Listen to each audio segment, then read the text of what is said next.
I, 34M, have been taking care of my sister's, 32F, daughter for around 6 years. This all started when my sister got arrested for felony theft and drug charges. She's been a long-time addict, poor mouther, and family manipulator. No one else in my family stepped up, so I offered to take my niece in while my sister did drug treatment to avoid jail. From the beginning, my niece, then around 10, didn't want anything to do with her mom. I thought that was odd, but over the first few months I had her, my niece opened up about her mom having treated her very poorly. I sought a guardianship for my niece, and told my sister that I would not willingly send my niece back to her unless my sister got off the drugs and sorted her life out. My sister initiated a legal fight with me to terminate the guardianship. I grew to love this kid like my own, and I didn't want to send her back to a bad environment. It cost me 6 figures over the course of a year and a half in legal fees. I won. I managed to marshal substantial evidence of my sister's ongoing substance abuse, and the court relied upon the report of a court-appointed guardian ad litem who reported favorably about my niece in my care and about my niece's negative view of her mother. At some point in the legal process, as I was shelling out 5-figure monthly legal bills, I learned that, as my niece's guardian, I was entitled to child support, so I filed the forms to seek it, and won it. The state oversees the support award, and is apparently pretty thorough in seeking it, garnishing paychecks and bank accounts. Now years on, I am starting to get pressure from other family to forgive the child support. I have family reaching out to me saying my sister is doing better and just can't get ahead, having to give up portions of her paycheck every month. With back amounts, it's like $30,000 in back support that I am owed. I don't need it, really, if I'm being honest. I make a good living, better than anyone else in my family has done. In all likelihood, sister's debt, it will never be paid in full. But I don't want to let it go.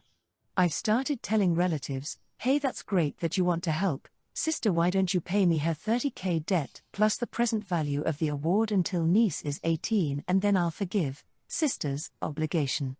Relatives have been huffy at that response. My sister initiated a fight with me knowing full well she was back on drugs, and lied about it, and got caught in open court.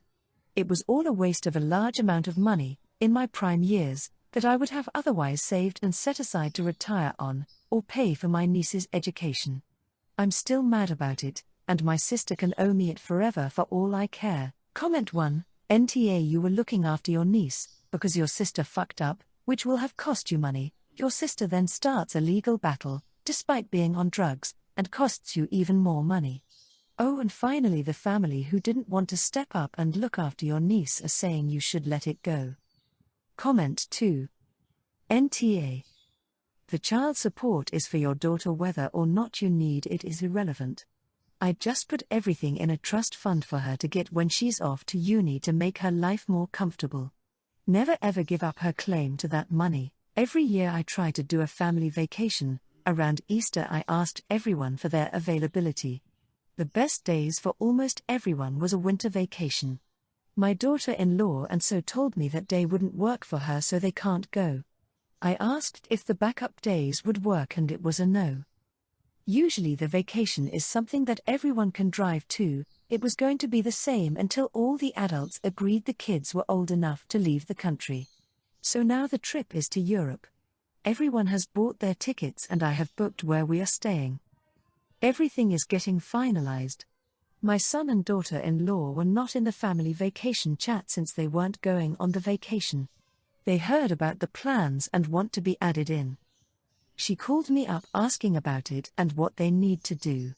I asked her how she could get off work and she explained she just could. I personally think she didn't want to go on the trip until she learned it was to Europe and lied to me that she couldn't come in the first place.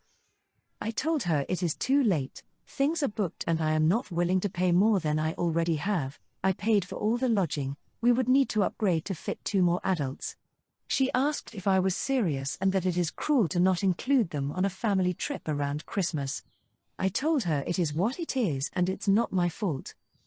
My son is pissed. He told me that I can afford to add 2 more adult. That is true. I reiterated what I told his wife. He called me a J.